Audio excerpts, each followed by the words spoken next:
wonder why romantic comedies just work? The ones that make you laugh, cry, swoon, and immediately want to tell somebody about them? Turns out it's not just the chemistry or witty banter that flies high, it's a solid story structure. Hi, I'm Helen, a writing coach and award winning produced screenwriter with an MFA in creative writing. On my channel, I teach you the craft of romance storytelling. Today, we're diving into Billy Mernit's 7 romantic comedy beats, a character driven structure that shows you how to build a love story that's actually satisfying. Because when structure supports emotion, your story soars. By the end of this video, you'll know how to shape your rom com from setup to swoony conclusion using some powerful beats.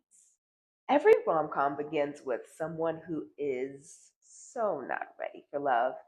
The setup is your chance to show us who your protagonist is before the romance begins, and more importantly, what emotional wound they're carrying that's keeping love away. Are they still recovering from a breakup?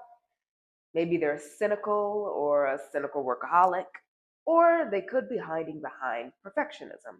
The setup is really where we first connect with our characters. Not because they're perfect, but because they're real and their walls make sense. Think of Sandra Bullock in The Proposal, tough as nails, icy boss, avoiding vulnerability at all costs. Or Issa Rae in The Lovebirds, trapped in a relationship rut and not communicating. We get it. The key to making the setup work? Let us see what your protagonist wants. Most times, it isn't even about love, but we must see what's holding them back emotionally from getting what they want. So now that we've set the stage and gotten to know your protagonist, it's time for a little disruption. Enter the catalyst, or what Billy Mernit also calls the cute meet. This is the moment the love interest arrives. And while it doesn't have to be cute, it should be pretty memorable. Something shifts. The story is no longer just about our protagonist, it's about a connection. Think of Notting Hill when Julia Roberts walks into Hugh Grant's sleepy little bookstore. The moment changes the trajectory of everything. Your job as the writer? Create a spark. Whether it's romantic, tension, comic friction, or just curiosity. And remember, this moment matters because it plants a seed. The characters and your reader may not realize it yet, but love is now officially in the air. So, the spark has been lit, but now we need fuel, something to keep the fire going. The sexy complication, aka Turning Point 1, comes at the end of Act 1, and it's the moment your protagonist chooses to engage with the love interest. Sometimes it's literal, like agreeing to a fake relationship, a road trip, or a work relationship, a work partnership. Sometimes it's emotional, like finally opening up or deciding to stick around. In Crazy Rich Asians, Rachel decides to go with Nick to Singapore, not realizing the cultural tornado she's about to walk into. That decision propels the story forward. This beat is crucial because it marks a shift. Before, love was a possibility. Now, it's a path they're actively walking, whether they're ready or not. As the writer, this is where you tighten the focus. The stakes get higher, the feelings get real, and your audience is all in. Your lovers continue to get to know each other, face all sorts of conflict, and as the romance is unfolding, your characters are starting to feel so many feelings. Enter midpoint, or as Billy Mernit calls it, the hook. This is that swoony, giddy, emotionally rich beat, where things seem like they just might work. It's a false sense of security, but a delicious one. This could be a magical first kiss, a heartfelt confession, or that montage of growing closeness we all secretly love. And set it up, Harper and Charlie have that perfect night together. Fun, easy, real, and you feel the shift. Your job? Lean into the emotion. Let the audience and your characters believe this could be love. Because soon the rug is coming. But for now, let them and us enjoy the high. Just when things are getting good, Here comes the emotional whiplash.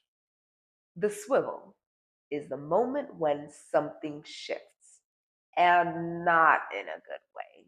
A lie gets revealed, a secret comes out, or a deep fear resurfaces. It's a turning point that throws the relationship off balance and sends your characters spiraling. In While You Were Sleeping, Lucy's fake engagement gets exposed, and her blossoming relationship with Jack is in jeopardy. It stings, and it should. The swivel matters because it reminds us love isn't easy, and these characters still have growing to do. This beat should feel like a test, not just of the relationship, but of who your characters really are when things get hard. It's not the full blown breakup yet, but it's the crack in the foundation. And it's the perfect setup for the heartbreak to come. This is it. The lower point, the heartbreak. The maybe love just isn't for me moment. The dark moment or crisis is when everything falls apart. The relationship implodes, the fears your character tried to outrun finally catches up, and your protagonist is left raw and alone. It's not just about losing the love interest, it's about losing hope. In When Harry Met Sally, it's that cold New Year's Eve where they're not speaking. In Hitch, it's when Sarah finds out Hitch was the dating coach behind her best friend's heartbreak. This beat only hits hard if you've done the emotional groundwork early. Your audience should feel this loss because they've been rooting for the love. And deep down, they want to see your characters choose growth, not out of desperation, but out of a real earned transformation. Because from here we rise. And that brings us to the most satisfying beat of all. After the storm comes the stillness and the choice to love anyway.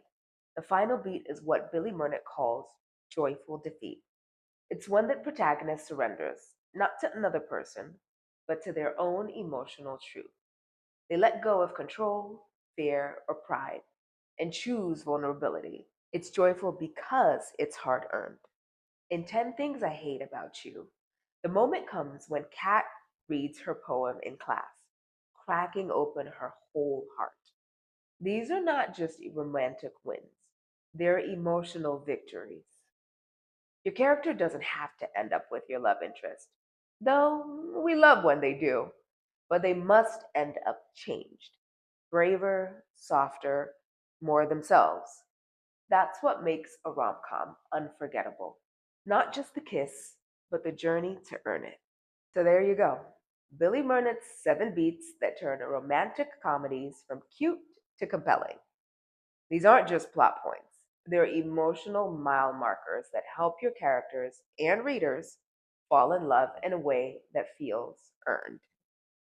Whether you're writing a screenplay, novel, or a stage play, these beats can guide you through the highs, lows, and heart thumping moments that make romance worth it.